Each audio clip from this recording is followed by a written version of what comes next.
Bonjour à tous, Hello tout le monde, bienvenue dans cette nouvelle vidéo. bienvenue. Alors comme vous l'aurez compris, on va enfin vous donner des nouvelles de Mani, notre camping-car. Yes, c'est parti. I see a sky with a reindeer car, but I'm not running. I see a train moving all too fast, but I'm not leaving. And you go round and round and round, and you cannot see. I'll be right behind you, honking the tree. You look so beautiful today, and how the game is changing. Just like a stranger. Alors on va vous faire une petite présentation courte de la famille pour Ouais. ceux qui nous rejoignent par cette vidéo. Voilà, c'est ça. Bon, tout d'abord, on vous souhaite tous la bienvenue. Et puis, moi, je vais me présenter. Donc, moi, je m'appelle Cédric. Et moi je m'appelle Jennifer, Oui, on a 3 filles, 3 enfants. Donc, Julia, Violette et Charlie. oui, donc Charlie 2 mois, Violette 5 ans et Julia 14 ans. Donc nous avons voyagé sur le continent américain en camping-car pendant une année complète, donc de 2019 à 2020, avec notre camping-car 4x4 Mani. Nous avons dû écourter un petit peu le voyage suite à la situation sanitaire. C'est ça. Et donc, le véhicule est resté bloqué au Nicaragua, dû forcément à la fermeture des frontières en Amérique centrale. Voilà, donc on est rentré chez nous en Suisse et on a eu notre troisième petite fille Charlie. L'idée de cette vidéo, c'est de vous expliquer un petit peu comment va se passer ce rapatriement. Ouais, c'est vrai que ça fait pas mal de temps quand même qu'on cogite là-dessus. On regarde un petit peu la situation qui évolue. Maintenant que voilà, les vaccins sont passés aussi, que la famille, enfin que Jen et moi on est vaccinés, voilà, on se dit que maintenant c'est le bon moment avec les frontières qui sont de nouveau ouvertes en Amérique centrale. Donc là, on a planifié le voyage pour aller récupérer Mani. Mais c'est clair qu'il y a quand même pas mal de choses qui sont pour nous, qui restent, on va dire, douteuses et pour lesquelles, voilà, on verra vraiment au fur et à mesure comment ça va se passer. Mais typiquement, les papiers du véhicule, je ne sais pas si vous connaissez un petit peu les systèmes, mais quand on voyage, on doit faire des importations temporaires dans les différents pays dans lesquels on amène le véhicule. Et typiquement, pour le Nicaragua, on a fait une importation temporaire. Cette importation, elle est valable 1 mois. On peut la renouveler indéfiniment quand on était sur place. Par contre, comme on a quitté le pays, finalement, maintenant, elle a expiré. Donc l'idée, c'est la première chose qu'on va faire quand on va arriver au Nicaragua accompagné de mon papa. Donc mon papa va participer au voyage.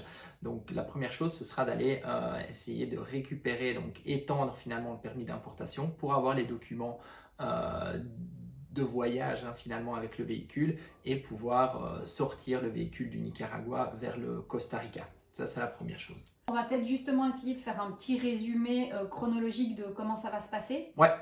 Donc quand vous verrez cette vidéo, on sera le samedi 24, donc le jour du départ de Cédric. C'est ça, donc départ de Genève, ensuite j'ai un vol vers Paris, et là à Paris il y a une attente de 4 à 5 heures, et ensuite un vol Paris-Panama, donc arrivé à Panama City. Là à Panama City on reste une nuit, et ensuite le lendemain, le 25, j'ai un vol Panama City-Managua.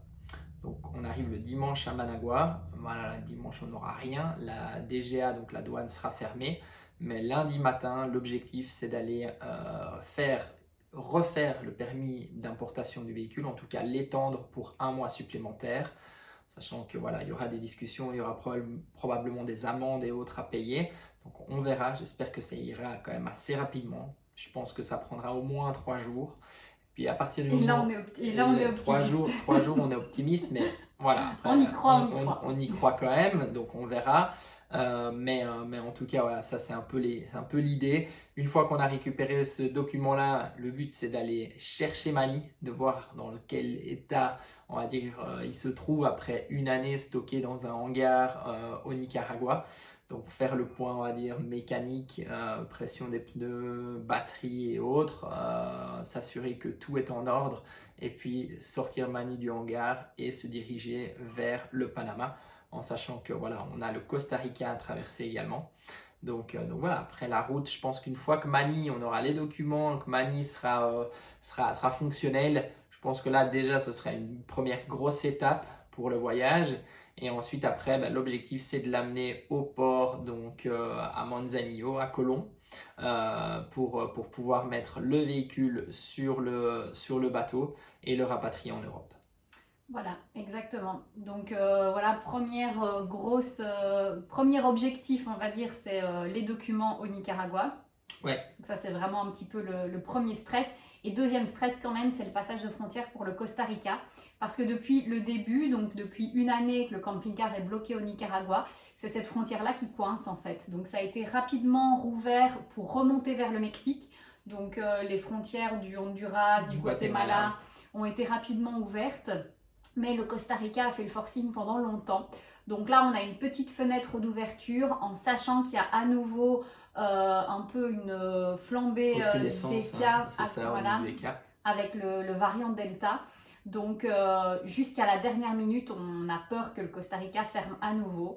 En fait, vous allez nous demander, mais pourquoi du coup ne pas avoir fait le rapatriement depuis le Mexique? Ouais. Alors c'est vrai que depuis le Mexique, donc nous la société de shipping qui a fait le voyage pour Manny de la Belgique vers le Canada, c'était Seabridge. On a été très contents. Alors il y a d'autres sociétés qui le font c'est depuis Veracruz au Mexique. Mais par contre, on sait clairement, on a eu pas mal d'échos comme quoi les véhicules étaient fouillés pendant les traversées. On va dire dégradé, pillé. C'est vrai qu'ici du Panama vers la Belgique, le trajet est quand même relativement court. Alors il fait quand même des escales le bateau dans 2 ou 3 ports je crois, mais avec des temps on va dire d'escale qui sont très très courts et donc qui pour nous rassurent en fait tout simplement au niveau du shipping. Voilà, tout simplement on choisit cette option là parce que pour nous elle nous semble aujourd'hui la meilleure en termes de sécurité et puis de rapatriement du véhicule. Comme vous l'aurez compris, notre camping-car Manny nous manque vraiment énormément. Là, on se dit que depuis une année qu'il est bloqué là-bas, on aurait pu faire tellement de choses en Suisse avec lui. C'est vrai qu'on aurait pu en profiter pas mal. Mais bon, voilà, là l'idée c'est vraiment de faire en sorte de le rapatrier maintenant le plus vite possible. Il y a un troisième impératif qui nous paraît important. C'est la situation en fait au Nicaragua qui va évoluer ces prochains mois parce qu'en fait ils ont des nouvelles élections au mois de novembre et c'est vrai que c'est un pays voilà qui est stable en soi quand il n'y a pas d'élection, mais c'est clair que ça s'est vu il y a quelques années lors des élections, il y a eu un soulèvement on va dire au niveau de la population contre le gouvernement et donc ça a généré une espèce de guerre civile finalement dans le pays. Donc voilà, c'est quelque chose qu'on redoute aussi forcément, les personnes avec qui on est en contact au Nicaragua nous le disent très, très honnêtement. Donc je pense que clairement aujourd'hui on a cette opportunité d'aller le rechercher.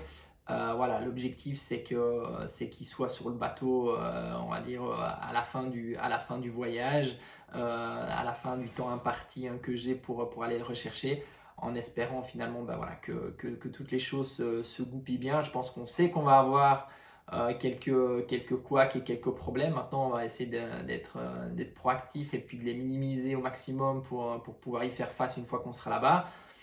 Mais après, voilà, je pense qu'il n'y a pas de raison que ça se passe mal non plus. Et puis, on va essayer de tout faire pour qu'ils reviennent en Europe rapidement. Alors pour tous ceux qui ne nous connaissent pas encore, donc Manny c'est notre camping-car, donc c'est un camping-car comme je vous l'ai dit 4x4. Je vous mets juste ici le lien de la présentation de notre camping-car. Je vous mettrai plusieurs liens tout au long de la vidéo pour que vous puissiez voir le camping-car par vous-même. Et ce que je fais, c'est que je mets tous les liens en description, comme ça vous n'êtes pas obligé de nous quitter tout de suite, voilà, si la vidéo vous intéresse. Comme on vous l'a dit, on a voyagé pendant 1 an sur le continent américain. Là, on souhaite le rapatrier en Europe. On a envie de voyager avec le camping-car en Europe, de faire un maximum de voyages, de week-ends. Et puis l'idée, en fait, à long terme, c'est de repartir pour un voyage au long cours. Bien sûr, ça, on vous en parlera plus tard. Mais on a un super véhicule qui est 4x4, qui passe partout.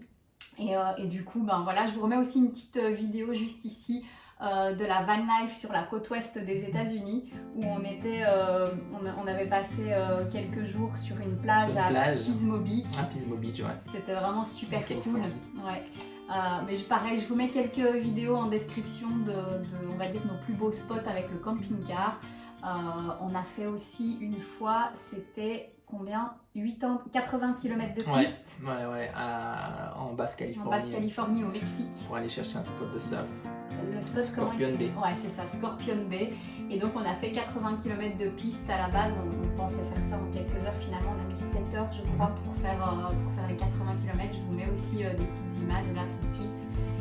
C'est vraiment des super souvenirs. C'est des choses qu'on n'aurait pas pu faire si on n'avait pas eu ce véhicule. Et on a trop hâte de le le récupérer. Ouais. Et Ouais. de partager tout ça aussi avec la troisième petite du coup qui est venue agrandir la famille. C'est ça. Voilà. Donc voilà, bah, vous aurez de toute façon hein, toute l'aventure en vidéo du rapatriement. Donc vous pourrez suivre tout ça. Continuez à suivre, c'est Ouais. ça. Donc la vidéo du rapatriement sera sans doute scindée en 2 parties parce que Cédric part 2 semaines au minimum. Donc samedi prochain, vous aurez déjà la première partie de ses aventures. Donc je pense qu'on ne vous l'a pas dit, mais moi pendant ce temps, je repars en Belgique dans notre famille avec donc les 2 petites. Julia est partie en vacances chez son papa. Et bon, étant donné que le périple ne va pas être non plus évident, on ne voulait pas faire ça tous ensemble. Ouais. Voilà, c'est pour ça que Cédric part tout seul, enfin part avec son papa. Ici, c'est pas trop, on va dire, c'est pas trop pour aller faire du tourisme, même si je vous cache pas que si on peut s'arrêter dans 2-3 endroits sympas Un peu de ça. avec mon père, faire un peu de surf, si le temps nous le permet et la situation nous le permet, on le fera, je pense, volontiers. Maintenant, voilà, clairement, l'objectif ici de ce voyage, c'est de tout faire pour récupérer le véhicule et de le ramener, quoi. Donc si on arrive à faire ça, pour moi, l'objectif, il sera rempli. Vous essayerez aussi d'aller passer peut-être 2 ou 3 jours à la lagune d'Apoyo. Ouais. Donc c'est l'endroit où on avait été confinés avec notre famille du Covid, on avait appelé. Donc à Apoyo, à la lagune, c'était l'hostel Paradiso. Je vous remets aussi la petite vidéo juste ici. On avait passé des super moments, on avait créé vraiment de belles amitiés. On est toujours en contact d'ailleurs. Ouais, je pense qu'on va aussi faire le volcan Masaya par exemple, qui est juste à côté de Managua, entre Managua et la lagune. Là, c'est très facile, on peut y passer 2-3 heures en attendant d'avoir les documents. Donc ça, je pense que c'est quelque chose aussi qu'on refera, qu'on avait déjà fait ensemble, qui a fait l'objet d'une vidéo. Donc voilà, Je ne peux pas vous mettre tous les liens de toutes les vidéos, je suis limitée. Mais allez voir si ouais, jamais ça vous n'hésitez pas à intéresse. Toutes les allez playlists voir. sont classées en fait par pays. Donc franchement, s'il y a des choses qui vous intéressent, n'hésitez pas à aller voir. Voilà, et bien écoutez, continuez à suivre nos aventures. On en saura plus le week-end prochain. J'ai hâte aussi de voir cette vidéo parce que du coup, c'est Ced qui va se charger du montage. Et donc, je la découvrirai en même temps que vous en fait. Ouais. Voilà. Bon. On vous embrasse bien fort. N'hésitez pas à liker. Et puis à vous abonner si ce n'est pas déjà fait pour pouvoir suivre du coup tout le reste de nos aventures. Voilà. À bientôt. À bientôt. Ciao, ciao.